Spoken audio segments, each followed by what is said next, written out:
In the closing portion of his speech, Macron addressed another pressing issue: the influence of social media on democracy. He warned that without regulation, democratic values themselves could be at risk. Macron said, "We tell you that if we want to be efficient and remain democracy, speaking about democratic values in a few years' time in this room, we should act and we should regulate. And the regulation of social network is not a bad word.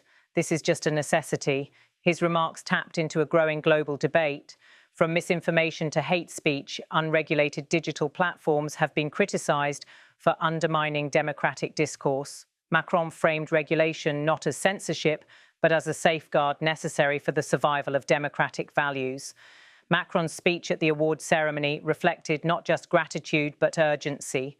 By linking Ukraine, Gaza, and digital regulation, he painted a picture of a world at a crossroads. His message was that the defence of democracy and the UN Charter cannot be selective or symbolic. It must be consistent and enforceable. The award itself, presented by a leading figure in global finance, symbolised recognition of Macron's role as more than a national leader.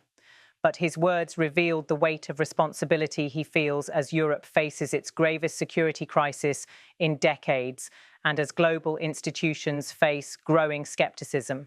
As Macron left the stage, the applause reflected more than recognition of his award.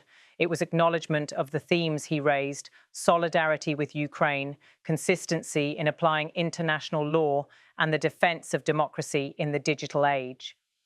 The 2025 Global Citizen Award ceremony became not just a celebration of leadership, but a reminder of the fragility of the world order. Macron's remarks were both warning and call to action, urging nations not to let the UN Charter become a relic, but to defend it as the foundation of international peace and justice.